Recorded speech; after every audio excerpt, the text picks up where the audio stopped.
Well, Brad has said we're good to go, so Shalom Aleichem.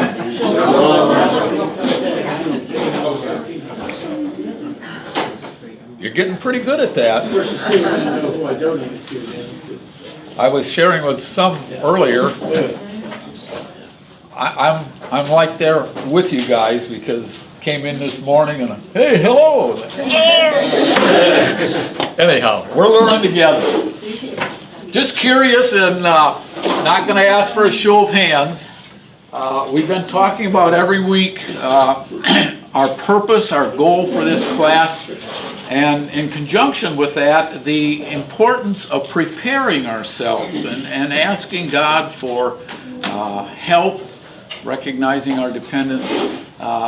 So again, I'm not asking for hands, but I just wonder how many of us, before we came to church, this building this morning, took time to pray or ask God to accomplish His purposes in our life. I keep emphasizing that, class, because the difference that has made in my personal life of developing that habit, that discipline, has had substantial difference. So I just want to encourage you, if you haven't started doing that, to do that. And again, I trust that by this time we've all thought through what is it that we really hope that God's going to accomplish in our lives that will make us different, better equipped to serve and to honor Him. All right. Let's begin, not out of habit or out of culture. Let's begin with prayer.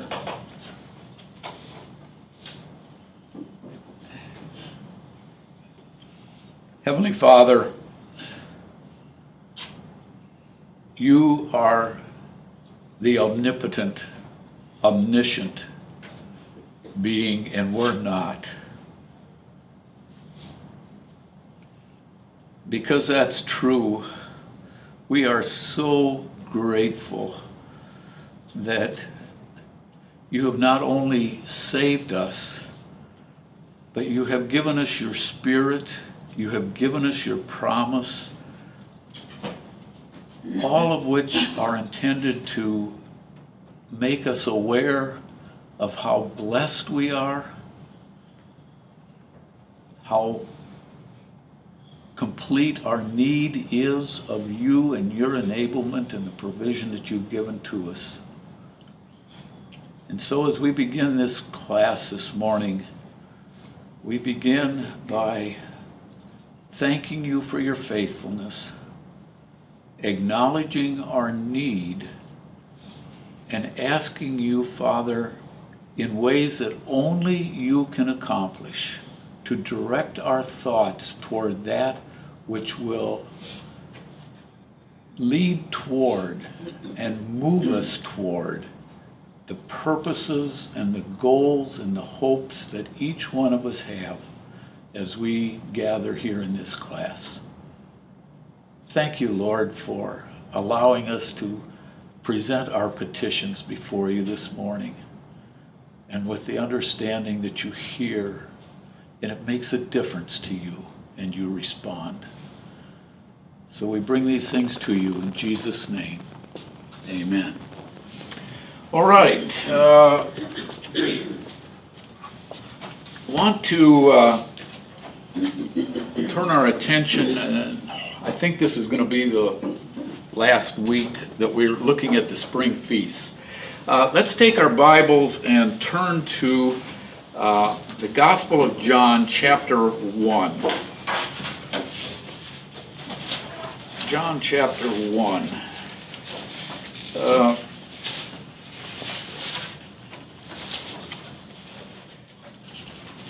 This passage is one that is very familiar to all of us Gentiles. But I think it becomes a passage that if we can bring ourselves to put ourselves in the place of the audience, the Jewish audience that was experiencing this in the historical context of removing ourselves from that which took place afterward, it just takes on a significance, that an importance and insight that, as I said, is pretty easy to miss. And we're talking about the spring feasts, and here in the first chapter of John's Gospel, we're talking about the baptism of Jesus, which on the surface may say, well, what does that have to do with the spring feast? Well, I hope that that will become evident here as we look at it. So, just a little context here.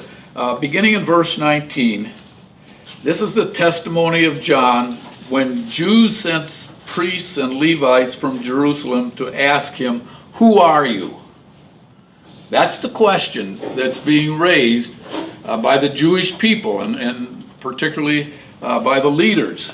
And it's interesting, we're not going to read it, but basically they keep asking him, "Are you this person? Are you this? Are you this?" And his answer to every one of them is, "No, I'm not."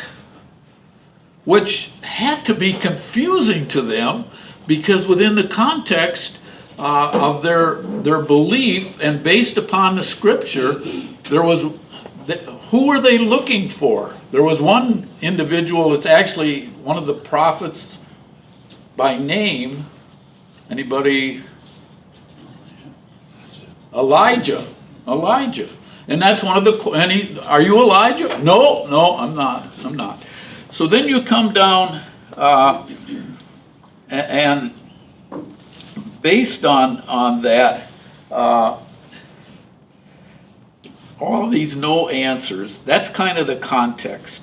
So would someone read for us, beginning in verse 24 and reading down through verse 30. Now they had been sent from the Pharisees. They asked him, "Then why are you baptizing if you are neither the Christ nor Elijah nor the prophet?" John answered them, "I baptize with water, but among you stands one you do not know, even he who comes after me, the strap of whose sandal I am not worthy to untie." These things took place in Bethany across the Jordan where John was baptizing. The next day he saw Jesus coming toward him and said, "Behold, the Lamb of God who takes away the sin of the world. This is he of whom I said, 'After me comes a man who ranks before me, because he was before me.'" Okay. Now, put yourself in the mind of a present day Jewish individual, because that's who was the audience. It was the Jewish people that were coming out to be baptized. What have you just seen or heard that challenges or amazes you in your thinking?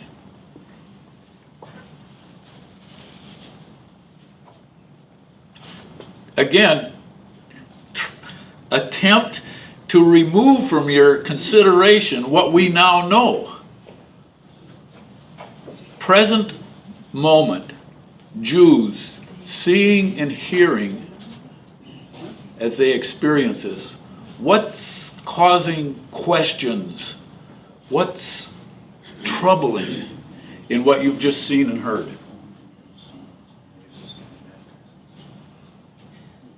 I kind of think two things. Okay. First one is kind of like every time something ever happens in the news now, everyone's like, "Oh, it's the end times." Okay. You know, they once again, "Oh, here's the Messiah again." And then two, well, that's pretty blasphemous. Blasphemous, why? Referring to yourself, or it's saying that this is the Christ or this is God or this is Okay. just, I don't know. Did he actually say this is the Christ? No, but that's why I hesitated there. Yeah, but what did he say that would imply that this was somebody really special? He could take away sin. He's going to take away sin.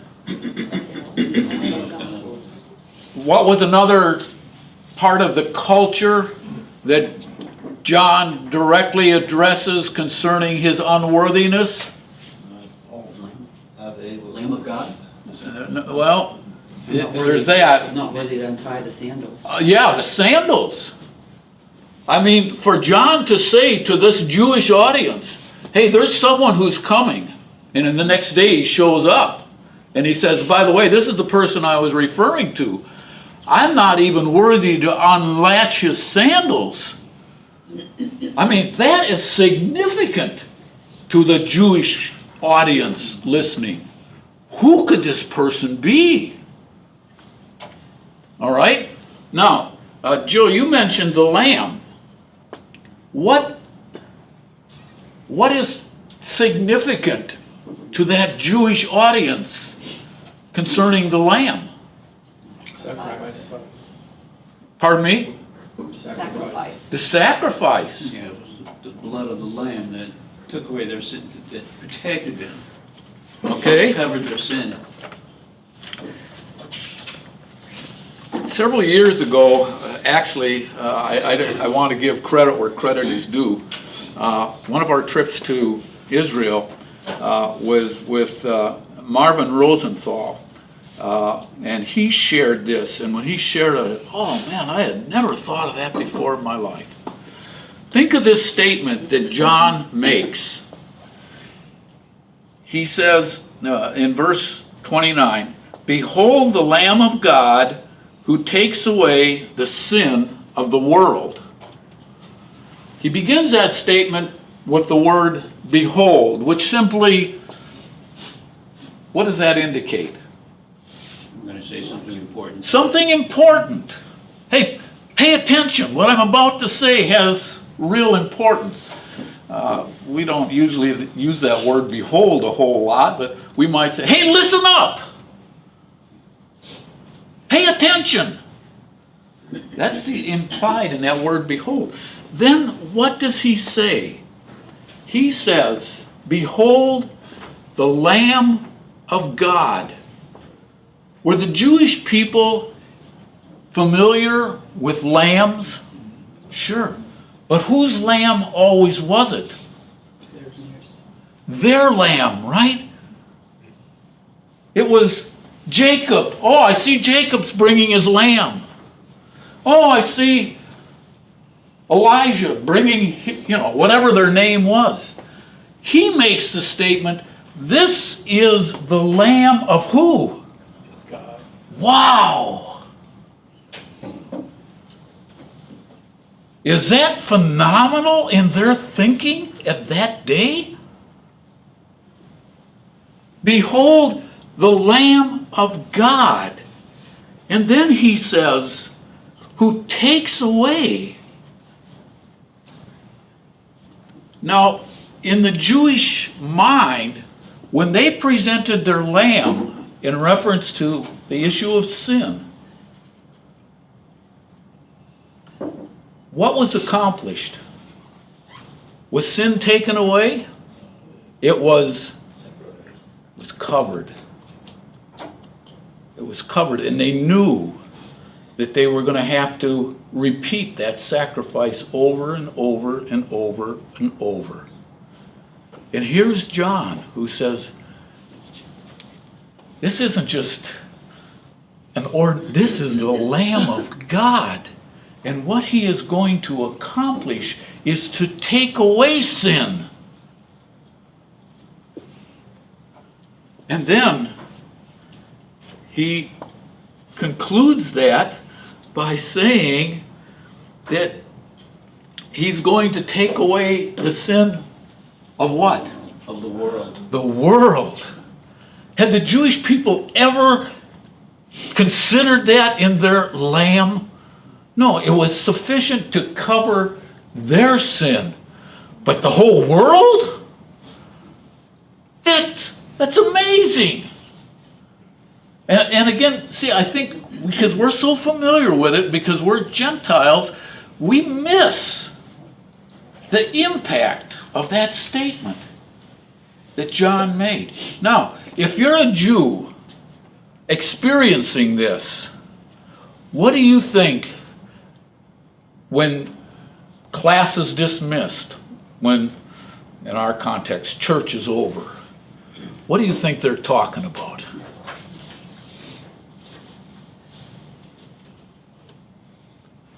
John's crazy. Yeah, all kinds of questions, right? I mean, this is a significant statement that John has just made. And I don't think there can be any doubt that it raised all kinds of questions, that it had an incredible impact on their thinking and the questions and such that they were raised by what they saw. And by the way, Matthew talks about, John doesn't mention it, but that they actually saw the Spirit descending as a dove. I don't know that it was a literal dove, but there was something physical there that which again, I mean, what's going on here? But John specifically points to this one, and he doesn't address him as the Messiah, but he does say he is so special that I'm not even worthy to unlatch his shoes, his sandals. And then he says, and by the way, this is the Lamb of God who takes away the sin of the whole world.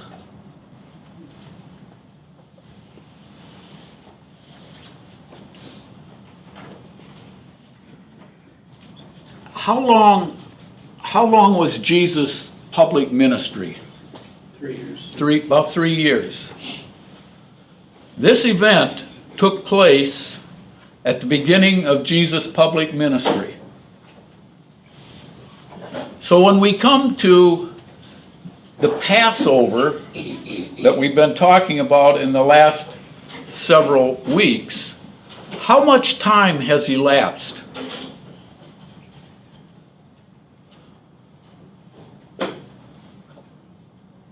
Answer?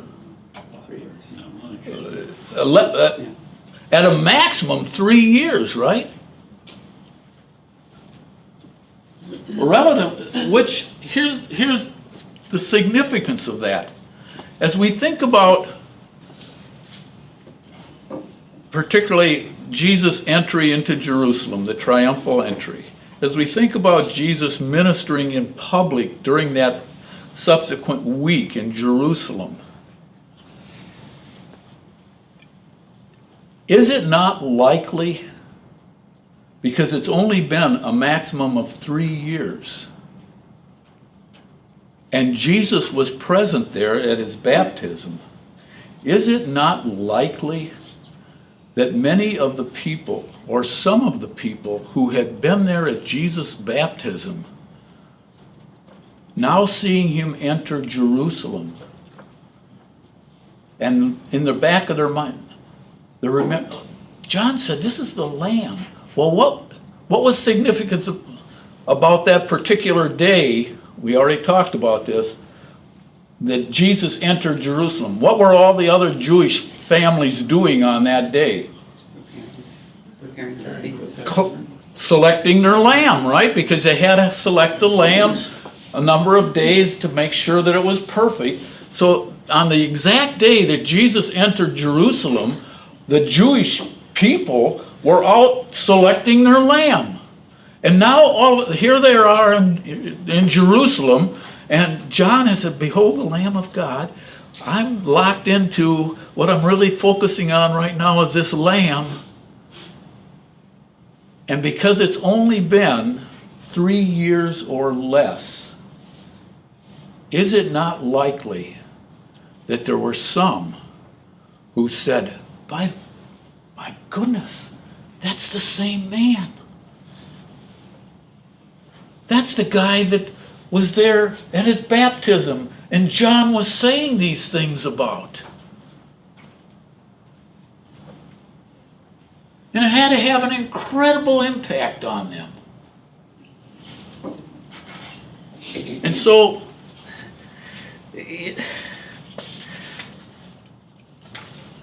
thoughts are, I mean, as I stop to think about that, again, the value of viewing the scriptures through Jewish eyes and considering what they would have been thinking it just gives us so much insight.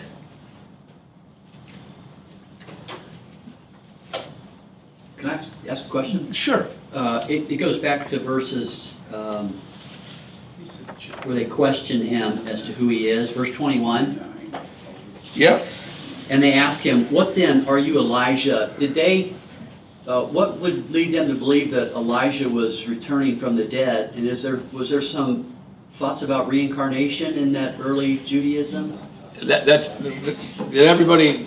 I think you all could hear that question. And honestly, Russ, I'm not sure the answer. The scriptures. Well, let's gonna turn to the last book in the Old Testament, book of Malachi, and the very last chapter.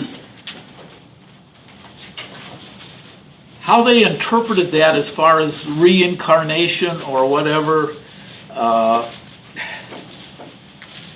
I'm not sure, to be honest with you, Russ. My inclination would simply be not so much reincarnation as he's returning from heaven. He's coming back, the same. But the reason that I think it's significant that they ask specifically, are you Elijah? Look at here in Malachi chapter 4, the very last statement in the Old Testament, verse 5. Behold, I will send you Elijah the prophet before the great and awesome day of the Lord comes. So the last statement in the Old Testament is concerning that someday I'm going to send Elijah. Now, out of your knowledge of the scriptures, how many years pass between the Old Testament and what is recorded in the New Testament? I think it's 400 years. 400 years. What is the very first event chronologically that is recorded in the New Testament?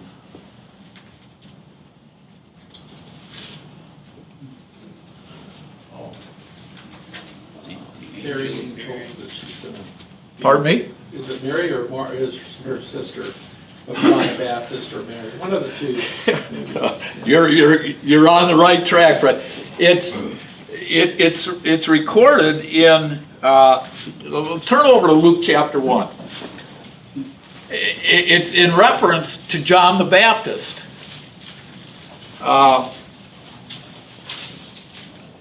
Remember, what's his name?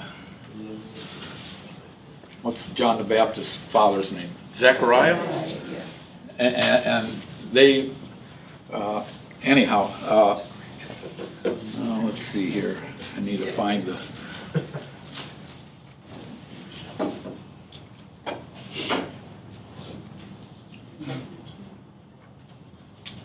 Yeah, verse 17. Yeah, yep.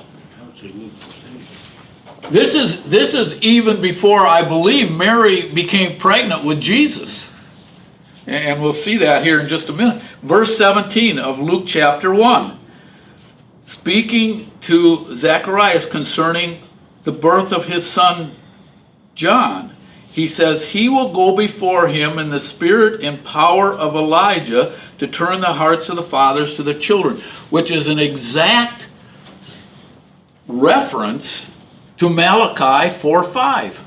It's quoted almost verbatim. And I just find that interesting that the last statement of the Old Testament, I'm going to send Elijah. 400 years pass by. And the first thing that we learn in the New Testament is this conversation with Zacharias concerning his son John.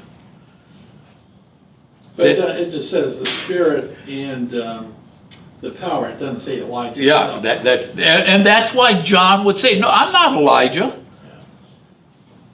Yeah. Which, well, we're not. Just to verify this chronology, that this in fact is the first statement that is made in the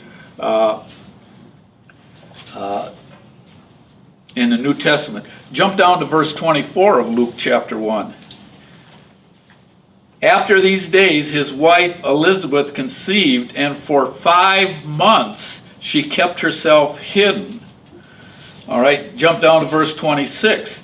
In the 6th month, the angel Gabriel was sent from God to the city of Galilee named Nazareth, and that's where he announces to Mary, you're going to conceive. So she, at that point, she isn't pregnant. Zechariah's wife has already been pregnant for how many months? 5 or 6. So chronologically, that statement concerning Elijah is the first thing. So anyhow. Bet you're sorry you asked that question, aren't you, Russ? Because there you just went off on this tangent. Well, what's the significance then that Elijah appeared on Mount of Transfiguration with Jesus? And how did those guys know it was Elijah and Moses? Well, that's... Pictures.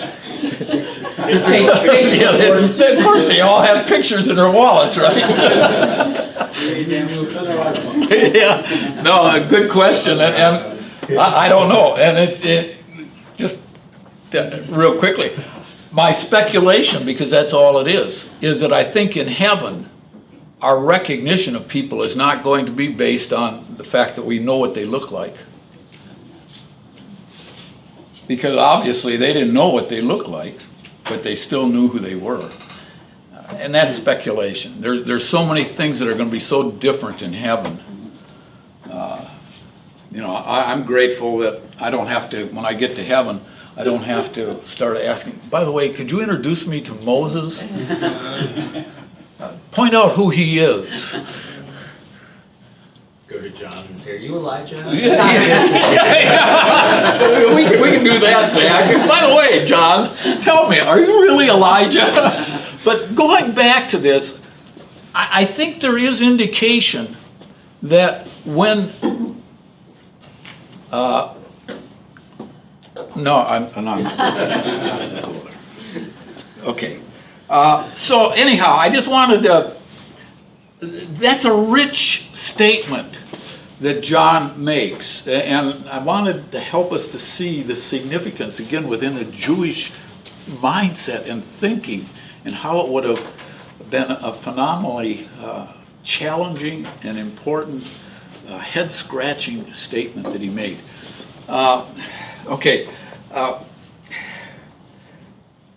In your notes, which I didn't give you last week, but are going to be made available today, there's a couple of other things, one of which you can read for yourself, but I'm not going to take the time to talk about it. Pastor Aaron mentioned earlier to me personally that there's some discussion, that this whole thing that we hear, and honestly, I've said this, I've preached this, this dilemma that we face, that on the triumphal entry, people are proclaiming him as king, and a week later they're crucify him. I think there's strong biblical evidence that we're looking at two different groups of people. The ones who are proclaiming him, worshiping him as he enters, are individuals who, because it was Passover, and at Passover you were required to go where? Jerusalem. And you'll see this in your notes. There's reference to the crowds in Jericho, which would have been on his way to Jerusalem for the Passover. Huge crowds.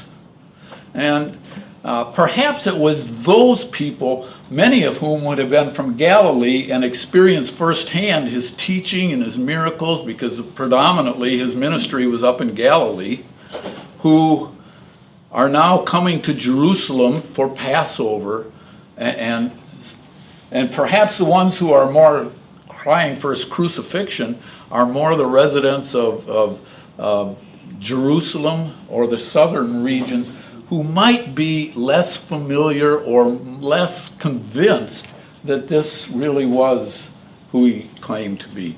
But you can search that out, and there's some notations in your notes that might help you with that. And then real quickly, we're talking about the spring feasts, and there's 4 of them. 4 feasts in the spring. They are Passover, unleavened bread, first fruits, and then 50 days, or 50 weeks later, the Feast of Weeks, or we call it Pentecost, and Pentecost means literally 50. So, I'm sorry. Yep. Does that mean that one is the first one in the calendar year? Because it's 50 weeks? No. I don't think no, because the Passover is in the first month. But then there's another first month in the fall, because Rosh Hashanah, which is one of the fall feasts, literally means the head of the year. I think it has a lot to do with the difference between the religious and secular calendars. All right, Marilyn? 50 weeks or 50 days? 50 days. That. Yeah. Thank you for that. Yeah, 50 weeks would have been a whole Yeah, year no, later. sure. Yeah. So it comes like 2 weeks before Passover? Or? Yeah, okay. So anybody watching the video, please just, anyhow. But I'm not going to spend any time on that weeks. I just wanted to mention a couple of things, and you can do with it what you want. The Jewish tradition, which is taught by many of the rabbis today, they believe, but it's based totally on tradition as far as I can understand, that it was on that Feast of Weeks, the first day of that was the day when Moses received the law on Mount Sinai. Where they, as I said, I have no documentation as to how they come to that, but anyhow, that's one factor. I think that it is interesting that of all of the feasts and all of the sacrifices that are mentioned in the scripture, this is the only time when leavened bread is used. And part of that observation of the Feast of Weeks is that they present 2 leavened loaves of bread, which is obviously really contrary to Jewish thinking, because leaven, I mean, that was sin. And I'm just throwing this out. It's probably more personal opinion than it is anything else. It causes me to wonder, recognizing that we now see Pentecost as being the birth of the church age, right? Is it possible that the 2 leavened loaves of bread have some significance, that the gospel is now going to go to those sinful Gentiles? Just something to think about. The other thing that puzzles me or causes me to think, there were 3 feasts that required the Jews to go to Jerusalem. Anybody know what they were? Remember? Passover. Passover was one of them, yep. The second was this Feast of Weeks. And the third is Tabernacles, which is one of the fall feasts. All right? The thing that puzzles me, I can understand why they would have to go to Jerusalem for Passover, because the lamb had to be sacrificed in the temple. All right?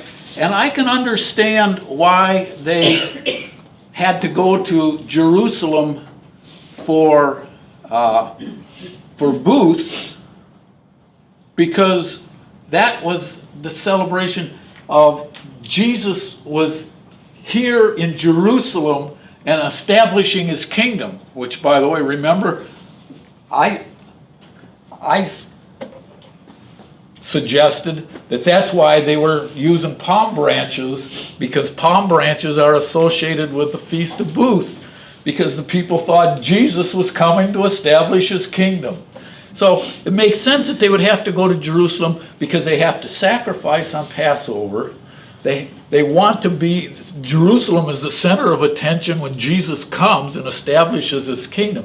But then why this Feast of Weeks? Because it doesn't seem to have any significance with Jerusalem or connection with Jerusalem. So you ready for my speculation on this? I'm just wondering if God in his wisdom, knowing what was going to take place in Acts chapter 1 and 2, and his desire for the gospel to be spread throughout all the world, didn't set up that I want Jews from every nation, and that's what we read about in Acts chapter 2, to come to Jerusalem so that they can hear the gospel and then go back to their own countries, their own cities, and proclaim what they've just heard, and thousands of them accepted on that day. Does that make sense? Again, it's just a speculation, but it, at least in my mind, it answers the question, why did they have to come to Jerusalem for this thing of weeks? All right. Wow. I want to go back to the Seder meal.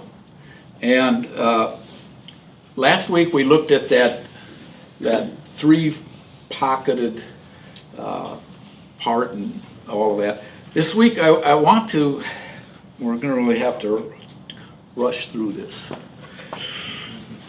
which is a challenge. I want to talk about the cups, which were part of this Seder meal. How many cups were there? Does anybody know? There were, well, there were actually 5. There were 4 that were partaken of. And there was a 5th, which was called Elijah's cup. Anyhow, so there were 4 that were consumed. Elijah's cup was not. Now, on what basis did they decide that there needed to be 4 cups that were consumed, that were an integral part of the Seder meal? Well, the answer to that is found in Exodus chapter 6. Let's turn there.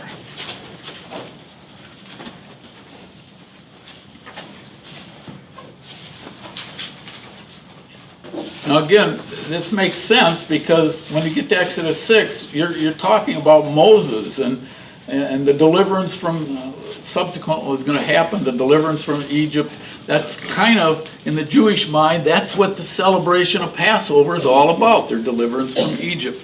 But in Exodus chapter 6, God makes 4 promises. Let's pick it up, and if someone would read just verses 6 and 7 of Exodus chapter 6. Say therefore to the sons of Israel, I am the Lord, and I will bring you out from under the burdens of the Egyptians, and I will deliver you from their bondage. I will also redeem you with an outstretched arm and with great judgments. Then I will take you for my people, and I will be your God, and you shall know that I am the Lord your God, who brought you out from under the burdens of the Egyptians. Okay, that's where they get the 4 cups, because there's 4 statements or 4 promises that God makes to them in reference to this coming out of Egypt. And the 4 cups that are consumed, they all have Hebrew names, and I'm not going to even attempt to pronounce them or expect you to remember them. The English equivalents of those 4 cups are this. The first cup is known as the cup of sanctification. The second cup is known as the cup of deliverance. The third cup is the cup of redemption, and the fourth is the cup of praise. Now, how does that tie into what we read there in Exodus 6? Well, the word sanctify, now, can put yourself in today, okay? When we say the idea of sanctify, what does that literally mean? Set apart. Set apart. Set apart. And so the promise that God makes here in Exodus 6 is, I will bring you out. I will set you apart. I will separate you from these people and the circumstances that you're facing.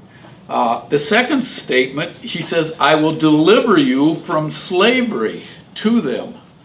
And so the whole idea of deliverance, it's interesting that it's delivery from what? Slavery. Now again, in our thinking today, what do we know from Romans concerning our sin? We are no longer slaves to sin. All right? And the way that deliverance took place or was accomplished in Egypt, in their bondage in Egypt, was through what? How did God accomplish that? The plagues, yeah, the 10 plagues, which were judgments. So, oftentimes this second cup that is known as the cup of deliverance, in the Jewish thinking, is associated with judgment, because that's how this deliverance was accomplished. That's important. The third cup, redemption, Jesus specifically said, I will redeem you with an outstretched arm and great acts of judgment, which again points back that the deliverance was accomplished through judgment. And then the fourth is praise, and the last thing that he says, I will take you to be my people. And I jotted down in my notes maybe just an application or a thought to ponder. Isn't it wonderful that God's heart is not content with simply deliverance, but his heart is such that he wants to establish relationship? I will take you to be my people. We're going to have a special, unique, meaningful relationship. And you know, that thing of relationship, again, for us today, I think is so well known that it has the potential and oftentimes becomes pretty commonplace to us, doesn't it? But as I think about that, we just need to guard against that. I'm reminded of what John said in his first epistle, 1 John chapter 3, verse 1. Stop to think what must have been going through John's mind when he wrote this. See what kind of love the Father has given to us, that we should be called children of God. And then he adds this little statement at the end. And such we are. And it's almost like the the wonder of the fact that God isn't content to just save me from my sin and say, all right, now that's taken care of, let me get on.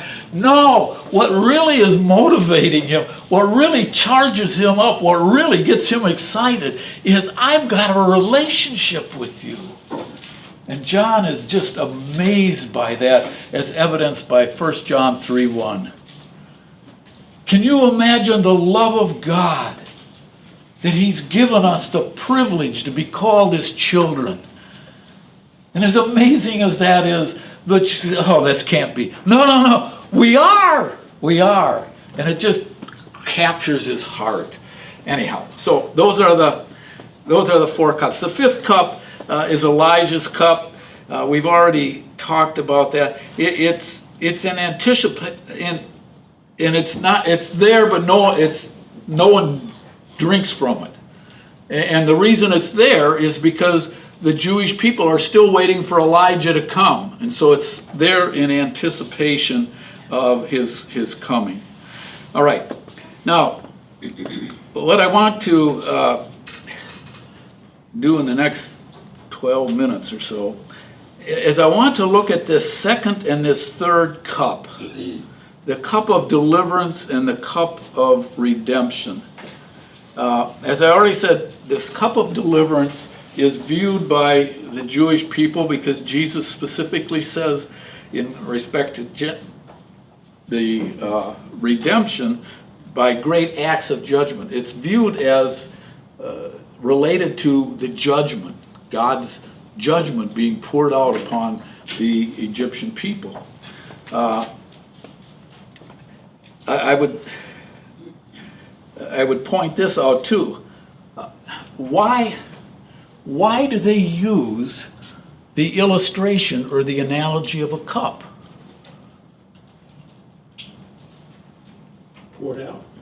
Poured out.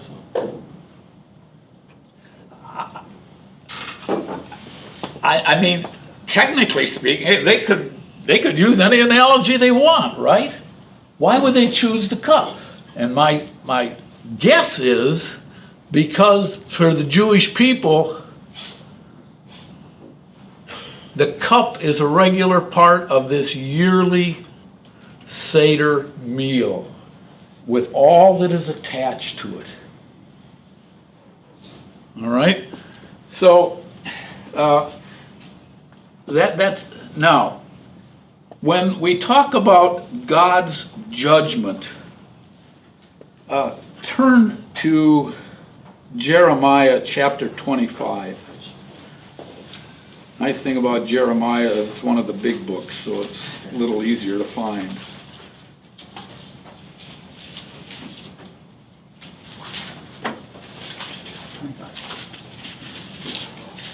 Jeremiah chapter 25,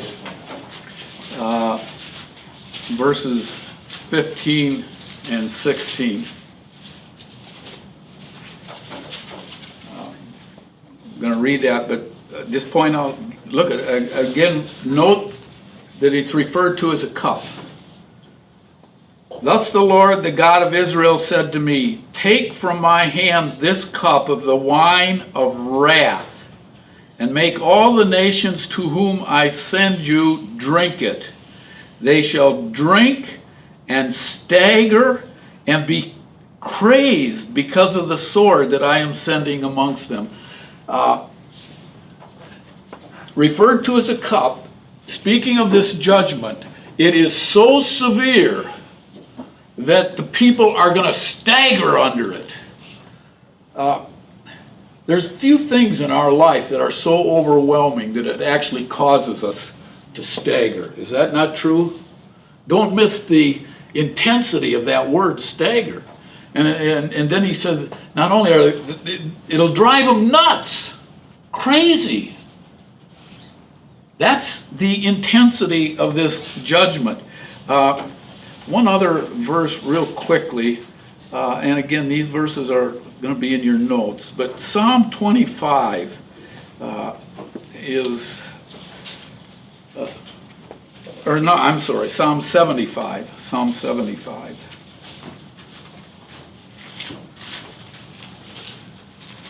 That's not right.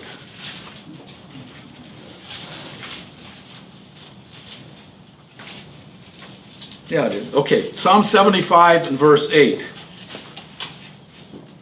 For in the hand of the Lord there is a cup with foaming wine well mixed, and he pours out from it, and all the wicked of the earth shall drink it down to the dregs.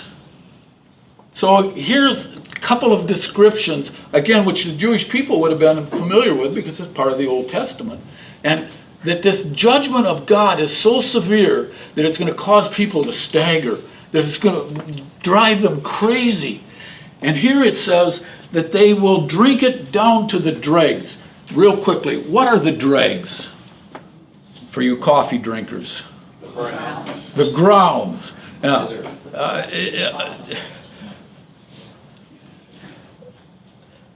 It's something that we don't like to find in the bottom of our cup, right? But here it says that you can't even escape drinking it all the way down to the dregs, including the dregs. It's incredibly harsh, hard, this cup of judgment that is referred to as a cup. Now,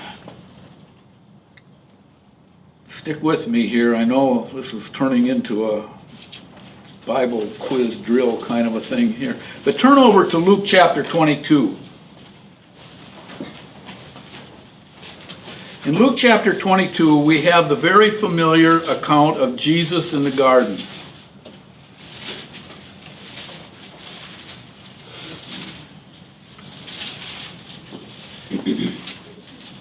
Just for sake of time, I'm going to read this beginning in verse 42. These are the words of Jesus. Father, if you are willing, remove this cup. What cup is he referring to? Yeah, the judgment. This deliverance that is about to take place. So Jesus has in mind a specific cup that has been referred to in the Old Testament. And it's that cup of God's judgment. And that's what he's praying for. Remove this cup from me, nevertheless, not my will, but yours be done. How intense was this struggle that Jesus was experiencing in the garden? Well, look at verse 43. There appeared to him an angel from heaven to strengthen him, and being in agony, he prayed more earnestly, and his sweat became like great drops of blood falling down to the ground. We talk a lot about the agony was so intense that this blood thing, and I'm not dismissing that at all. But don't overlook a couple of other facts involved with that. Number one, an angel came. It was so intense that the idea of enduring this cup of wrath, of judgment of God, this cup that Jesus is referring to, that God in his mercy sends an angel to minister to him. But I think it's significant that immediately following that announcement about the angel, what does it say? Jesus prayed even more earnestly. It's almost like the intense was so great that even that ministry of the angel wasn't sufficient. Because the angel having come to strengthen him, then the scripture says, and then he prayed more earnestly. Like it's still, oh my word, this is more than I can bear, more than I can handle.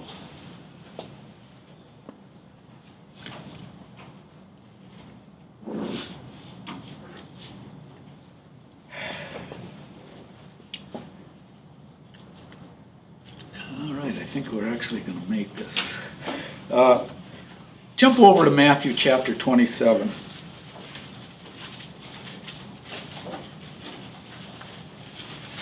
Here we encounter the account of Jesus on the cross, now experiencing that which he had been praying about. Matthew chapter 27, verse 45.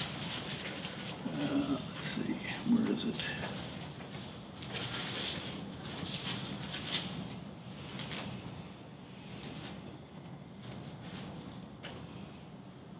I think I've got the wrong.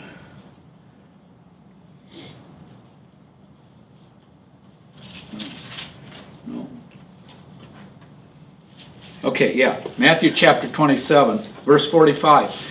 Now from the 6th hour there was darkness over all the land until the 9th hour. And about the 9th hour, so it's within this time period of darkness, because the 9th hour hasn't quite got there yet. All right? So in about the 9th hour, Jesus cried out with a loud voice saying, Eli, Eli, lama sabachthani, my God, why have you forsaken me? By the way, I was reading a Reformed, which is the liberal branch of Judaism, comment on this. And their speculation was, well, that 3 hours of darkness was a result of a total solar eclipse. 3 hours? Yeah. Why couldn't that be possible? Well, number one, the length of time, right? But there's something else. When did Passover take place? It was associated, how did they determine when it was going to take place? New moon. So it couldn't be an eclipse. You don't have an eclipse on a new moon. Right? So anyhow, now, I think there's significance to this issue of darkness. Usually when we think of God in reference to illumination, we think of God God is the Shekinah light, the glory, the Shekinah glory, all of that. I don't have time to do this, but again, it's in your notes. In Genesis chapter 15, verses 12 and 17, is the account where in the Abrahamic covenant, God told Abraham to kill these animals and put them in 2 separate rows, and then he was going to pass through. And it says in reference to that, reference to Abraham, or Abram at that time, I think still, that a deep and dreadful darkness, he experienced that. And then in reference to Jesus, or God passing through those animals, it says that it was dark. And my point is simply that I think there is some indication in Scripture that this darkness, these 3 hours of darkness that Jesus experienced on the cross, was God's presence in laying upon Jesus the sins of the whole world. It was God's judgment where he bore the sins of the whole world, which would explain that why at that moment that it is that Jesus cries out, my God, why have you forsaken me? Because it was at that moment that he was experiencing in his totality this judgment of God that is so severe that it causes people to stagger, to go crazy. And it has to be completely consumed, even down to the dregs. And that's what Jesus was experiencing. And that's why Jesus cries out, oh God, my God. And the scriptures are very plain that it was during that period of darkness that he made that statement. All right. So, just some points to ponder, and then we're going to close. When we think about this cup of judgment, and Jesus, this cup of redemption, I will redeem you. I hope that the impact of that will be our appreciation, a contemplation to a greater degree than has often been the case in my life. Think about these verses. John 3:16. God, what's the next word? So loved the world that he gave his only begotten Son. Of significance in that, speaking of God, Isaiah chapter 53 and verse 10. Yet it was the will of the Lord to crush him and put him to grief.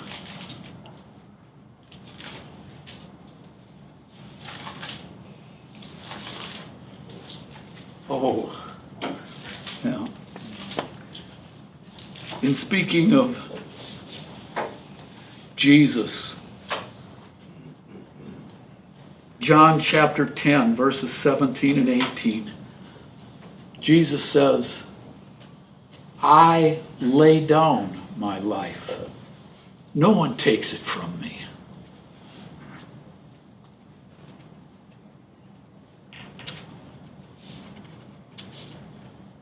John 15:13, greater love has no man than this, than he lay down his life for a friend. And finally, Hebrews chapter 12 and verse 2, speaking of Jesus, who for the joy set before him endured the cross. The joy set before him, not only that he could save us, deliver us from our sin, but that in so doing we could become his children and enjoy him now and forever. Oh, the amazing love of God. God so loved. The 4 cups of the Seder meal, which every year God in his heart again for the Jewish people has orchestrated and led them to include these 4 cups with the hope that someday, in some way, they would perceive it not as just some whatever, but that it would point them to their Messiah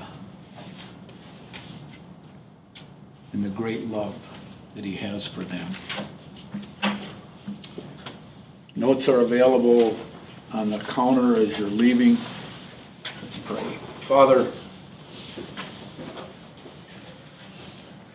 oh God, quiet our hearts before you, even for a moment, to ponder and meditate upon that which is so familiar to us that it becomes just out of habit, rather commonplace, but is anything but that. And may our grasping, comprehending to a greater degree how much it cost you and the love that you have for us find its way into impacting the way that we live and our eagerness to share with others that which you have graciously brought us to understand. Pray in Jesus' name, amen. Thank you for coming.